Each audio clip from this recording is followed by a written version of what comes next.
مجموعة إنسيفو، عائلة أسود محظوظة بالصغار.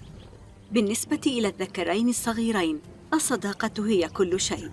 شقيقان مهمش وطموح يشكلان تحالفاً غير متوقع، يحميان بعضهما في النهار والليل.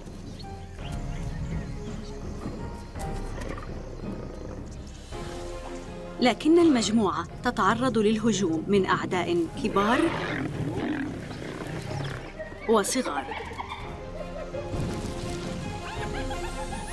مع بعضهما يواجه صغيرا الأسد الخطر والمأساة.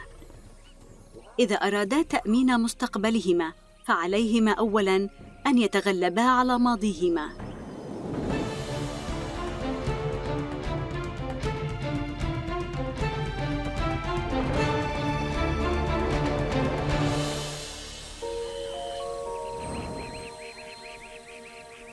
إنه يوم عظيم لمجموعة إنسيفو في وادي لانغوا في زامبيا. أصبح لدى الأسرة 7 أشبال جديدة، وهي مواليد لبؤتين. إنه شهر مايو، وقد ولد الأشبال في موسم الرطوبة. ليس توقيتاً مثالياً، الوادي مليء بالبراعم الخضراء، لذا فإن الظباء قد انتقلت بعيداً عن النهر، مما يصعب إيجادها. هناك الكثير من الأفواه الجديدة التي تحتاج إلى الطعام. وقد انضمت هذه الأشبال للتو إلى المجموعة الرئيسية. لقد كانت مختبئة في عرين لمدة شهر. كل شبل له شخصية مختلفة منذ البداية. بين تلك الصغار هناك الواثق والمهيمن، وآخر هادئ أكثر، وثالث خجول. جميعها لديها شخصيات خاصة بها.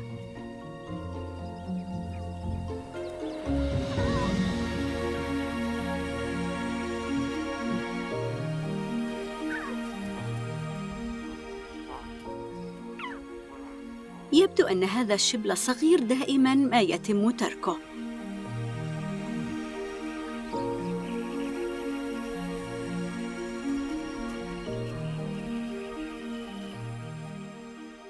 ربما يكون طموحاً ومهتماً أكثر بحياة برية أخرى.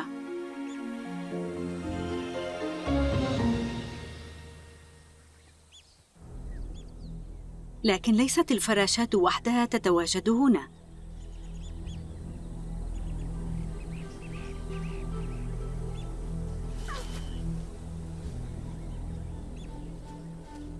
لاحظت والدته أنه متخلف عن البقية وانتظرت. اللبؤات لديها مهمة صعبة، وهي حماية أشبالها من الحيوانات المفترسة الأخرى. هذه الأم لديها العديد من الصغار، على الرغم من أنه في العامين الماضيين لم ينجو أحد من أشبالها، لكن هذا ليس أمراً غريباً. 8 من أصل 10 أشبال تموت خلال السنوات القليلة الأولى بسبب الافتراس أو المجاعة، أو حتى على أيدي الأسود المتنافسة. لكن ربما لدى هذا الطموح الصغير شيء قد يبقيه حياً.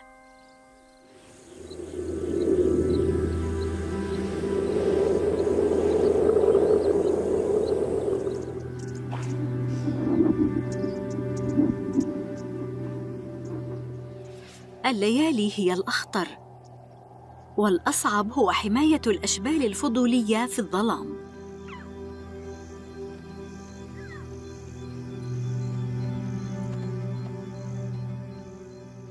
الضباع تتعقب الأسود لسرقة فرائسها، وستجعل من أي شبل ضال وجبة لها.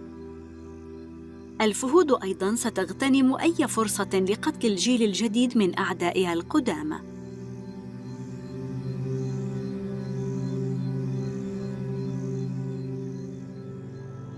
مع مرور الأشهر، موسم الرطوبة يصبح جافاً. تجف الروافد والجداول حول نهر لوانغوا. إننا الآن في شهر سبتمبر، أي بعد حوالي 5 أشهر منذ ولادة الأشبال، لكن لا يمكن رؤيتها في أي مكان.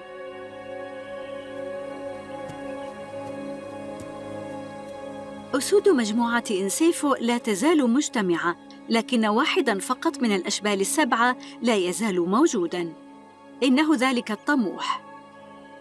مصاعب موسم الرطوبة كانت قاسية جداً بالنسبة للأشبال الأخرى، لكن بطريقة ما نجا هذا الصغير.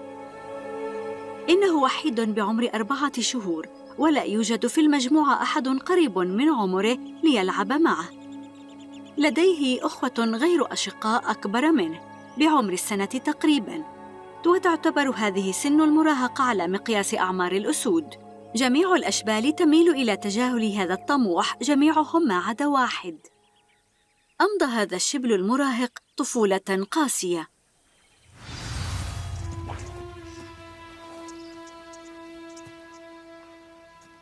قبل عام كان هو الشبل المتوتر بين الأشبال، صغير خجول وانطوائي. تعرض للترهيب من إخوته الأكبر سناً.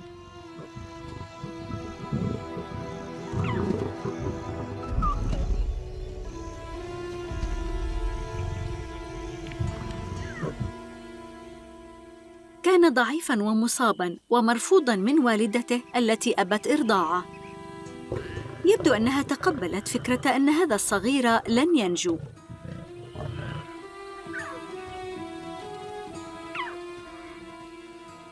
فرصته في النجاة كانت أقرب إلى أن تكون معدومة.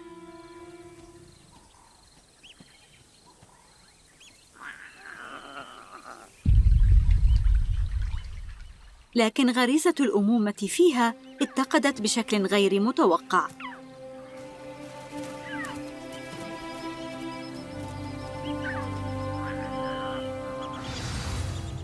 بعد عام كان لا يزال حياً وخجولاً وتابعاً للأسرة، وكان لا يزال المهمش. وبدأ بصياغة علاقة جديدة مع الشبل الصغير الناجي، ذلك الطموح. وكثيراً ما يقترب للتأكد من أن الشبل الصغير بخير.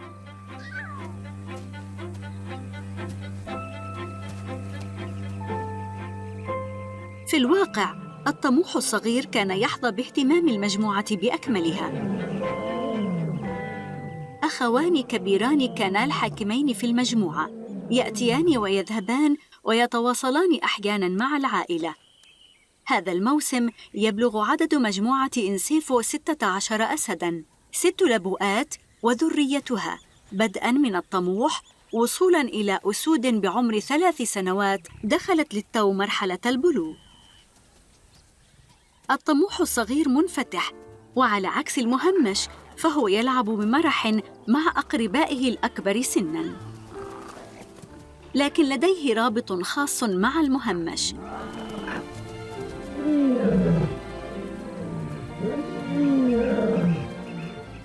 إناث المجموعة تزأر لكي تبقى على اتصال مع الذكرين البالغين اللذين خرجا في دورية للحراسة. مجموعة إنسيفو هي الأسرة الملكية المحلية، وتملك أفضل الأراضي على طول نهر الوانغوا في زامبيا. الأرض تجف، وسيصبح النهر قريباً مصدر المياه الفعال الوحيد للعديد من الحيوانات هنا. تجتمع الحيوانات البرية حول نهر الوانغوا لتأكل آخر ما تبقى من أعشاب، وكل ما تحتاج فعله الأسود هو الترقب. على الظباء تجاوز المخاطر اليومية للحيوانات المفترسة لتصل إلى المياه. إنها متوترة، فهذا هو أصعب وقت من السنة.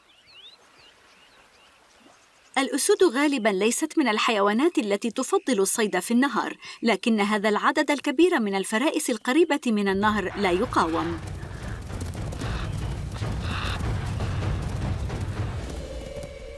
ونادراً ما تمسك مجموعة إنسيفو الظباء السريعة، لكن هذا لا يهم، ففي هذا الوقت من السنة تعرف الأسود أن هناك فريسة أكبر في طريقها، أبطأ وملاحقتها أسهل، لكنها أكثر خطورة بكثير. إنها الجواميس.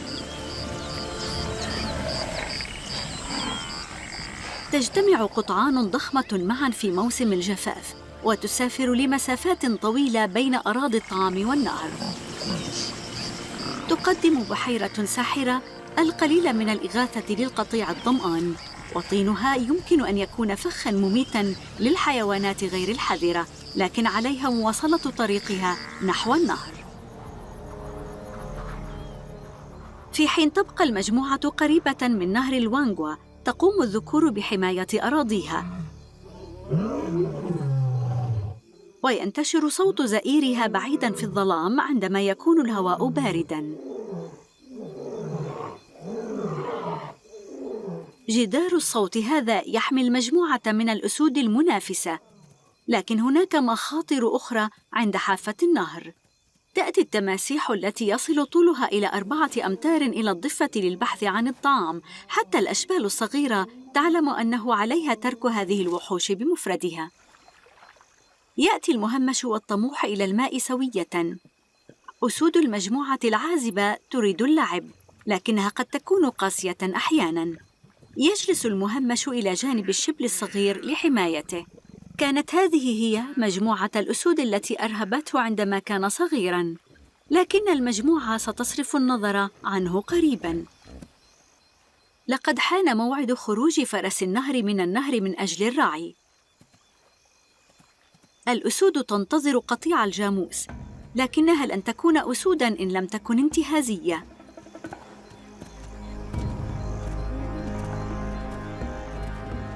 مجموعة إنسيفو قتلت فرس نهر من قبل، لكن حتى فرس نهر صغير كهذا يعد هدفاً صعباً، ففريسة بهذا الحجم تحتاج إلى هجوم منسق بشكل جيد.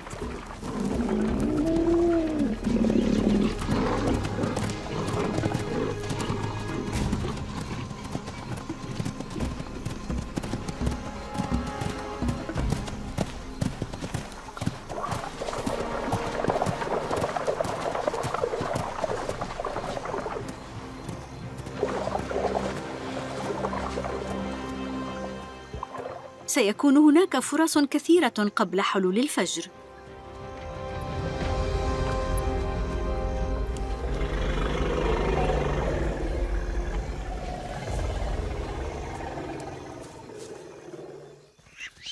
في الأعلى عند الضفة تحاول إحدى اللبؤات دفع حيوان بوكو باتجاه كمين أعدته شقيقاتها، لكن الأفراد المتبقية لا تريد إهدار طاقتها على هذه الفريسة الصغيرة. وأخيراً، مجموعة أمامية من الجواميس تجري نحو النهر.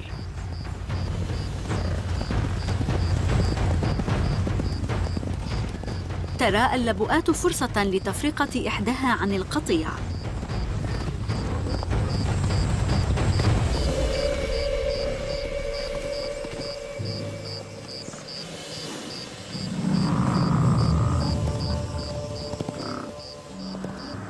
تدافع حيوانات الجاموس عن بعضها، وهي مستعدة وقادرة على قتل لبوة مهملة. حتى وهو وحده يعتبر هذا الجاموس خصماً شرساً.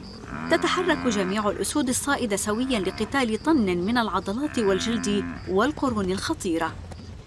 الحيلة هي استهدافه من الخلف والابتعاد عن المقدمة. تشمل الإناث فريقاً مهمته بدء الهجوم. إنها تصطاد سوية منذ عدة سنوات. الجاموس يتعثر، وسرعان ما سينتهي الأمر. هذه الفريسة ستغذي المجموعة كلها، ويمكن أن تمضي أياماً قبل أن تحتاج إلى الاصطياد مرة أخرى. بدأ الطموح الصغير مؤخراً بتناول اللحوم، ربما منذ أسبوع أو أسبوعين. إنه واثق بشكل مثير للدهشة. إنه صغير الأسرة، لكنه نضج مبكراً. المهمش سيأكل في النهاية، لكن عليه أن ينتظر دوره الذي يحل عادة أخيراً. أخوه الصغير الذي ملأ معدته يواسيه.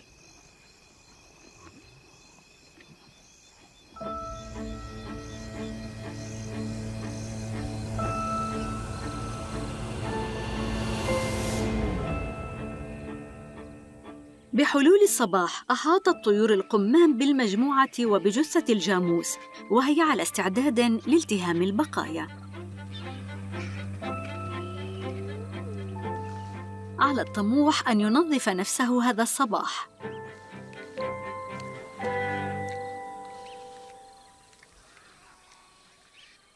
والدته أصيبت بجراح بالغة. هناك ثقب في رقبتها تسبب به قرن الجاموس. الشبل الصغير يحتاج إلى أمه بكامل لياقتها وصحتها. لقد بدأ فطامه مؤخراً ولا يزال بحاجة إلى الرضاعة.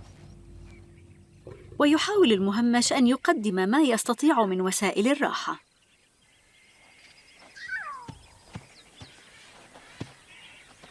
العام الماضي قتل أسد من مجموعة إنسيفو في مطاردة جاموس. إن لم تتعافى هذه الأم خلال الأيام القليلة المقبلة، فإن الشبل سيكون في ورطة حقيقية. مجموعة الأشبال شبه البالغة، بالإضافة إلى التي تبلغ عامها الأول، تلعب لعبة الصيد مع الذبيحة ومع بعضها. أصبح الشبل الصغير جاهزاً لوجبة طعام أخرى.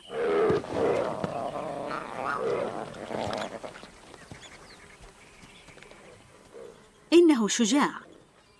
يمكن للأشبال شبه البالغة أن تكون خطرة. حتى الآن لم يصبح المهمش بهذه الشجاعة بعد.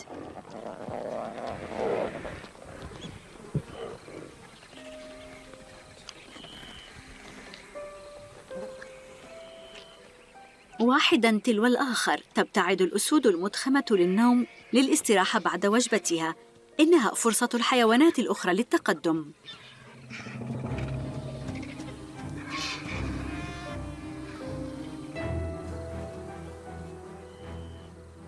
أصبح الطموح الصغير في عالمه الخاص مجدداً، غير منتبه لما يحدث حوله.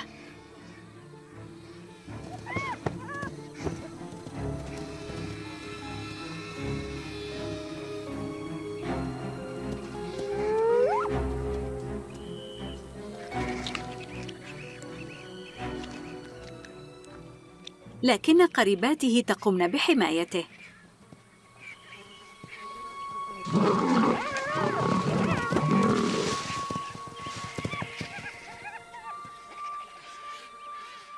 في النهاية أدرك الشبل أنه الأسد الأخير في المكان.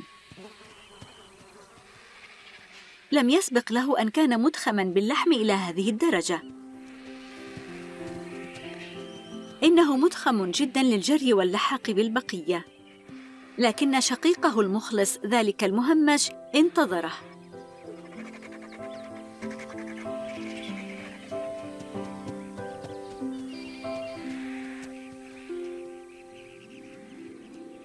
يعد مجرى النهر الجاف مكاناً مريحاً للنوم والاستراحة من تناول وجبتهم الضخمة.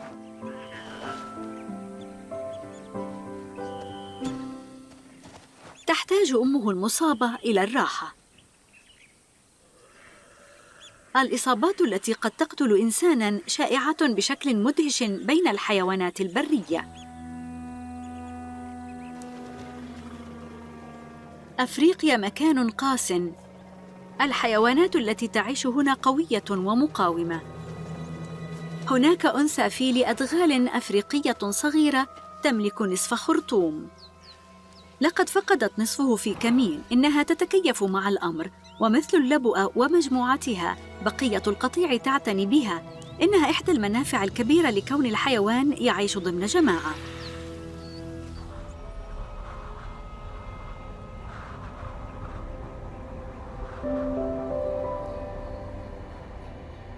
بعد بضعة أيام أصبح الجاموس الميت من الماضي البعيد، وجاعت الأسود من جديد.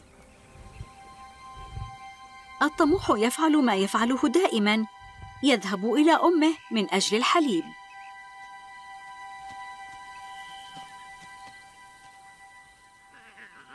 إصابتها لم تشفى بعد.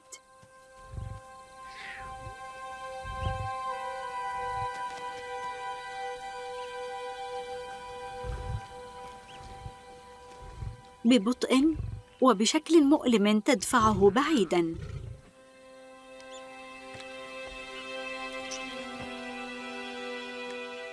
إنه مرتبك. من الواضح أن محاولة تودده إليها تؤذيها. قصبتها الهوائية متضررة، وجرحها العميق يصدر صوت صفير عند خروج الهواء منه.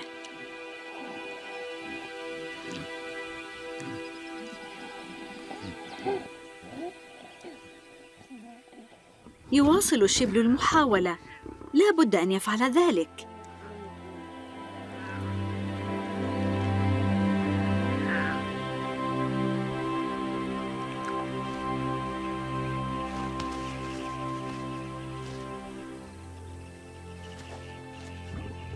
إنها تصارع من أجل حياتها، وإن لم تنج من هذا فسيكون عليه أن يصارع من أجل حياته هو.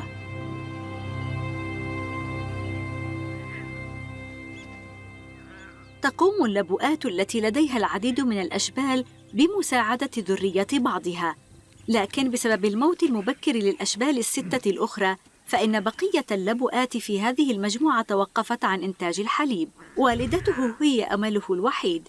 لن ينتهي فطامه قبل 3 أو 4 أشهر أخرى، ولا يزال الحليب جزءاً من نظامه الغذائي.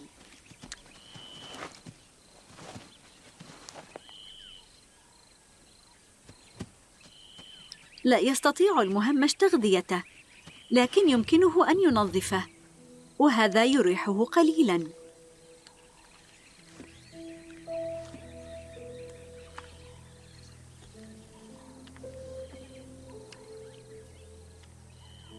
يشكل الصديقان النصف إخوان فريقاً جيداً. تجربة الرفض التي خاضها المهمش العام الماضي قد تفسر عاطفته المميزة تجاه الشبل الصغير.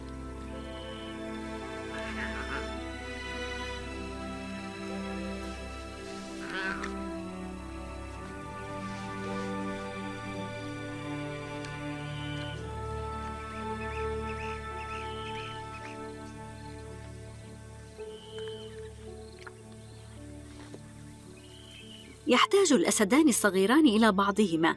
إن الرابطة بين المهمش والطموح هي أفضل فرصة له لتشكيل تحالف في وقت لاحق من حياته، فالذكور تشكل فرقاً من الإخوة أو الأقارب لحكم مجموعة أو منطقة، وهذا أمر من المستحيل تقريباً أن يفعله أسد بمفرده.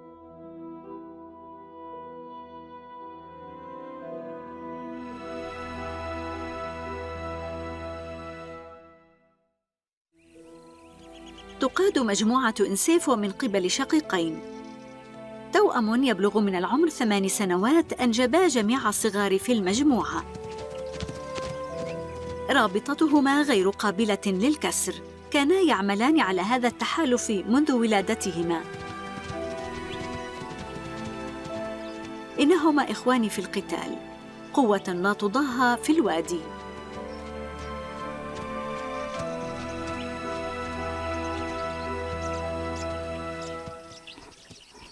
يتجولان ضمن أراضي مجموعة إنسيفو، ويضعان علامات من البول ومن إفرازات غدة بين أصابعهما. تحذير شديد اللهجة لإبقاء الذكور المنافسة في الخارج.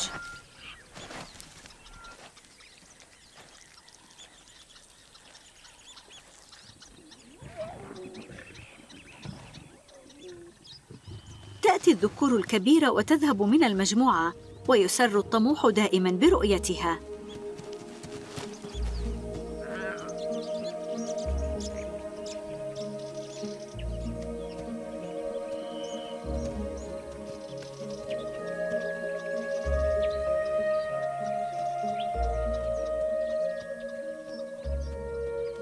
يمكن للروابط بين الذكور أن تدوم مدى الحياة، بين الآباء والأبناء والأشقاء والإخوة غير الأشقاء وأبناء العم. إنه جانب ملاحظ من حياة الأسود الأسرية.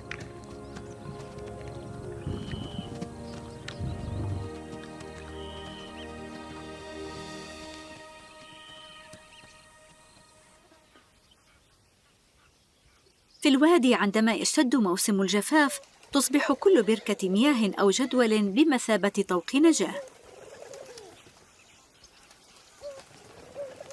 تقوم الأسود بإبعاد الظباء عن برك الماء،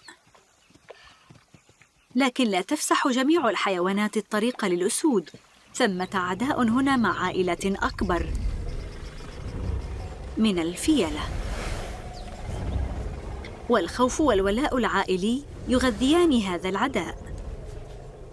الفيلة البالغة وحتى شبه البالغة كبيرة جداً بالنسبة إلى المجموعة لتتعامل معها، لكن هذا القطيع سبق وفقد صغيراً في قتال مع الأسود من قبل. إنها تستغل كل الفرص المتاحة لتظهر قوتها وخطورتها أمام هذه القطط الكبيرة. عائلة الأسد تتراجع وتنسحب، فهي تفهم المخاطر. الفيلة سبق وقتلت شبل أسد من قبل أيضاً وداسته حتى الموت.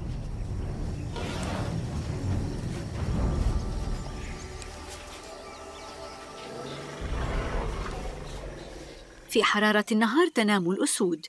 في الواقع إنها تنام عادة حوالي 21 ساعة من أصل 24، وتوفر طاقتها إلى الليل البارد، الوقت الذي تصطاد فيه عادة.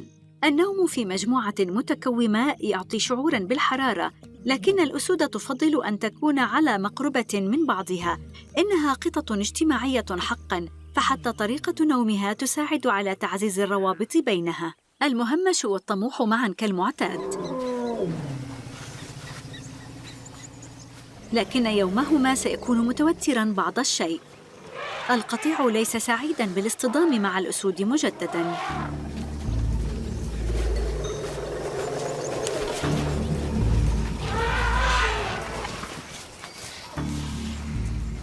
تحركت الفيلة مع صغارها داخل جدار حماية شكلته الأمهات. التوتر على أشده. هذا الأمر خطير جداً بالنسبة إلى المجموعة.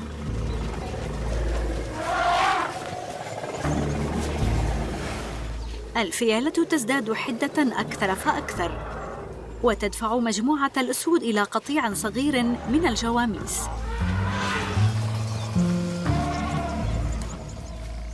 إنها عدائية بنفس القدر.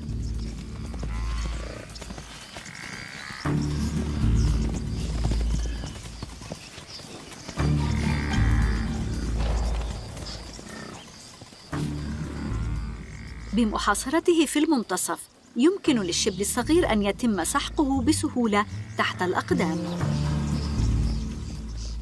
لا أحد يتراجع.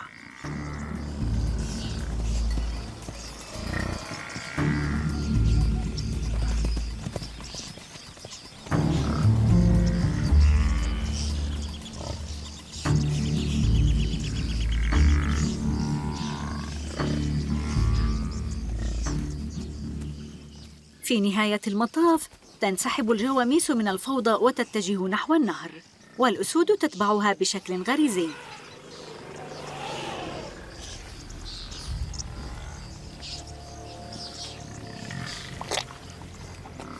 الطين اللزج يقوم بمهمة الاصطياد نيابة عنها. إنها وجبة سهلة.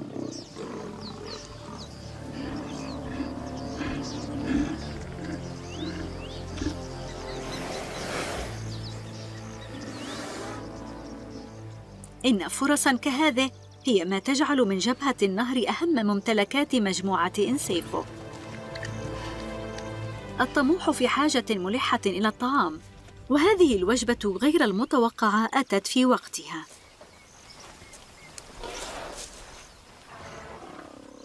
الآن تملك الأسود فريسة، وصغار الفيلة أصبحت في خطر أقل، لكن القطيع لا يزال مضطرباً بشكل غير عادي. لم تستطع الأم الحاكمة تمالك نفسها.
إنه سلوك غير اعتيادي، ربما تزعجها رائحة الدم، أو ربما يكون انزعاجها بسبب الخوف والغضب.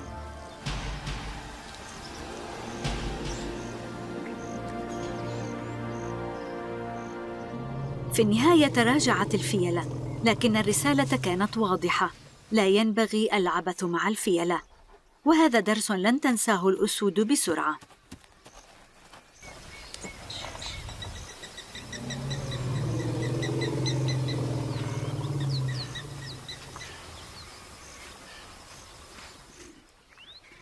أثر المجهود التي تم بذله على أم الطموح المصابة. إنها تواجه مشاكل في التنفس. الجرح يبدو أفضل قليلاً، لكنها لا تزال تتحرك بحذر، وكأن كل خطوة تخطوها تزعجها. وقد تخلى الطموح عن فكرة محاولة التودد لها.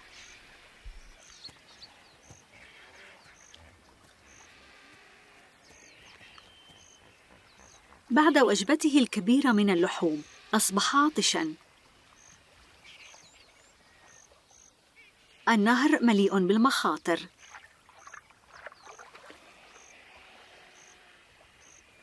ولكي يريح نفسه ذهب إلى المهمش وليس إلى أمه.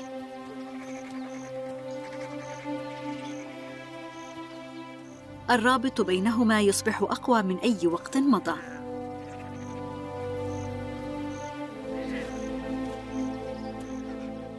تقضي الأسود بقية اليوم في النوم للاستراحة من الطعام. الطموح يجد لحظة هادئة لشراب يثير التوتر.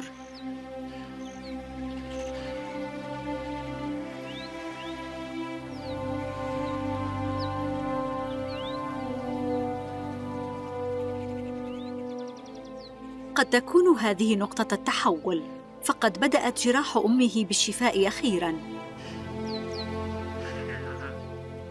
وبالإضافة إلى ذلك لديه المهمش، صديقه الصلب.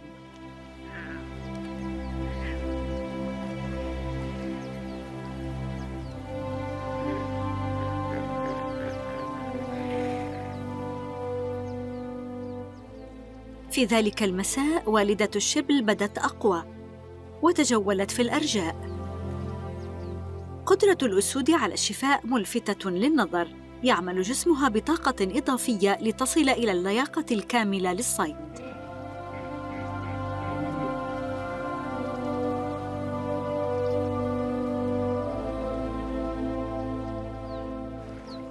عند الغروب تعود الفيلة.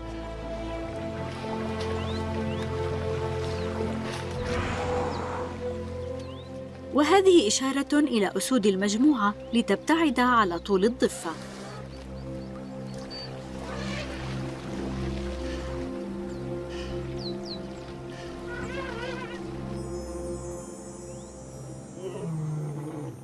كل ليلة تعلن الأخوة في مجموعة إنسيفو ملكيتها لهذه الأراضي.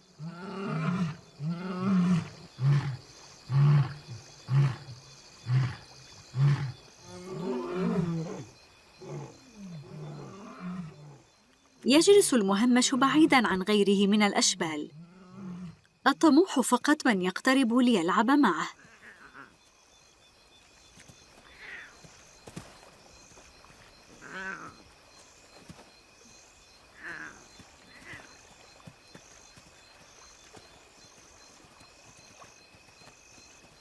والدة الأشبال تجتمع مع أحد الذكور الكبار. إنها بالتأكيد تشعر بالتحسن.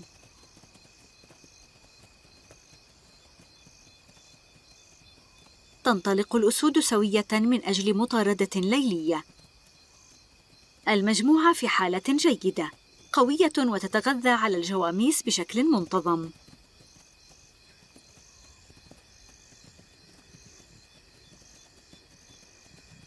الدوريات المسائية تعد تدريباً لجميع الأشبال. الأشبال ذات السنة الواحدة تتعلم كيفية المطاردة التعاونية.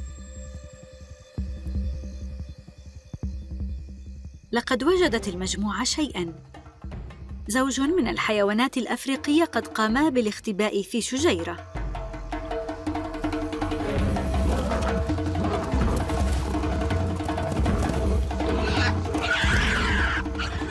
هكذا يتم الأمر.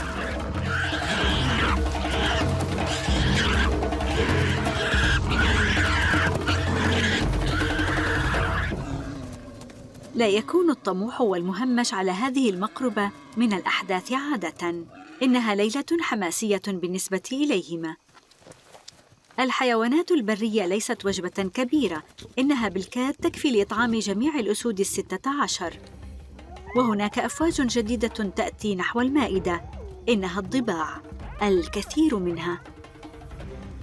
الطموح مستغرق في الطعام.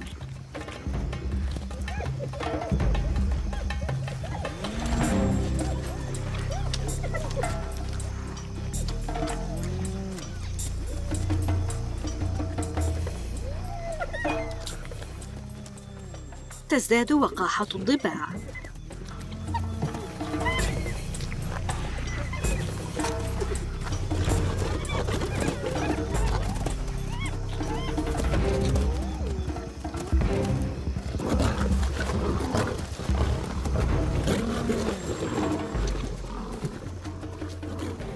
اكتفى المهمش من هذا الصراع واستولى على قطعة وتحرك بعيداً. إنه هدف سهل.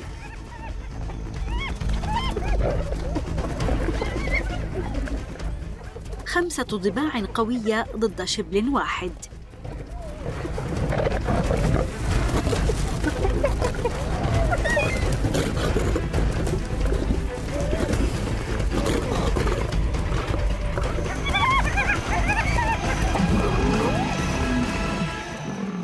في الوقت المناسب تأتي اللبؤات لإنقاذه.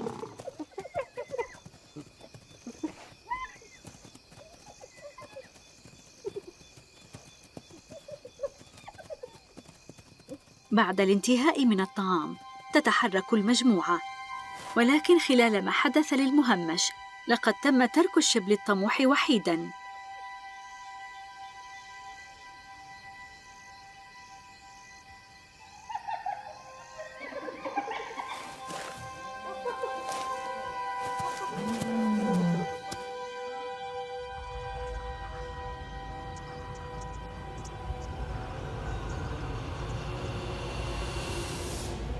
بحلول الصباح أصبحت المجموعة على بعد عدة كيلومترات.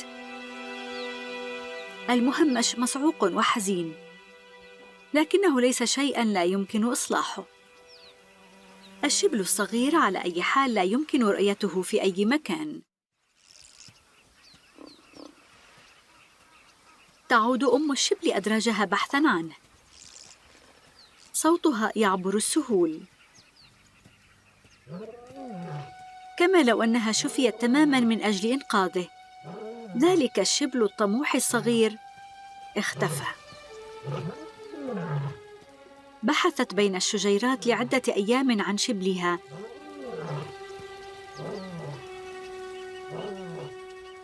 لكن كل هذا من دون جدوى.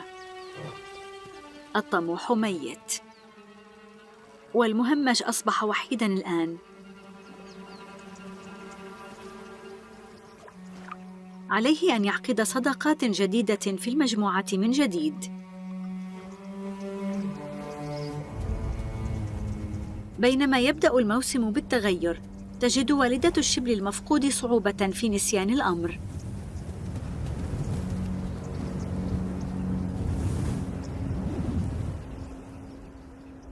وأصبحت فرداً وحيداً في المجموعة.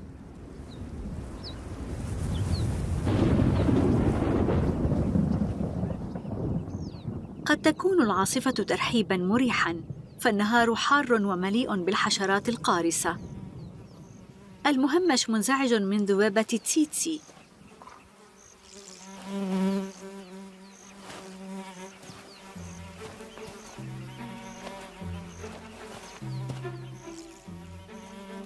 هناك شيء واحد لفعله، إنه يتحرك ويجلس مع أحد الأشبال الأخرى. شقيقه يأخذ ذبابة تسيتسي نيابة عنه. ربما ليست أفضل طريقة لتكوين صداقة، لكنها البداية.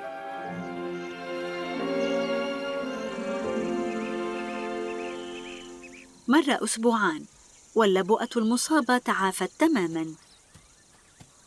بالكاد يمكن رؤية الندبة.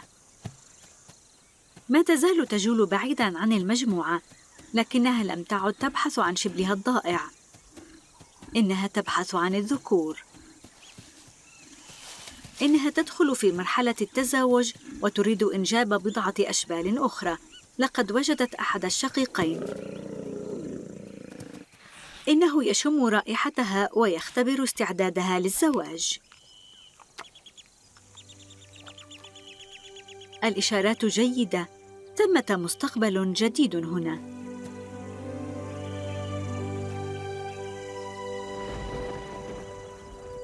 الأمل يلوح في الأفق بالنسبة إلى الأراضي الكبيرة العطشة أيضاً.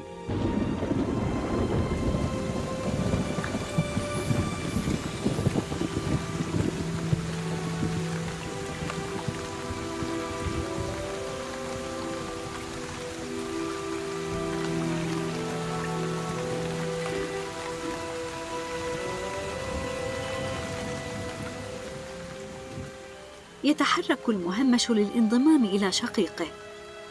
منذ أن مات الشبل، أصبح المهمش اجتماعياً أكثر.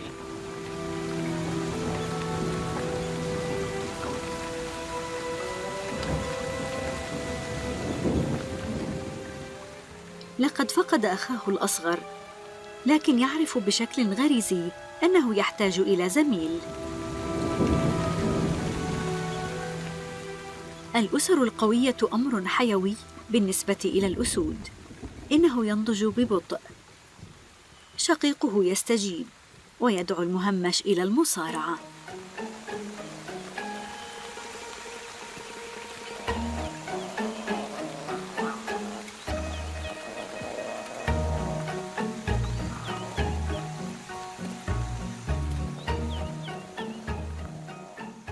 إنه يلعب مع نظائره للمرة الأولى.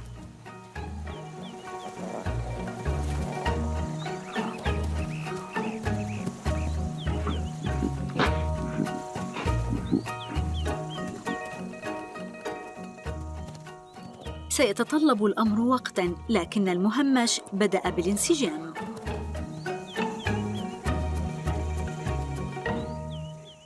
على مدى الأسابيع المقبلة سيعوض مع شقيقه الوقت الماضي والضائع. كانت سنته الأولى صعبة، لكن يبدو أنها جعلته أقوى.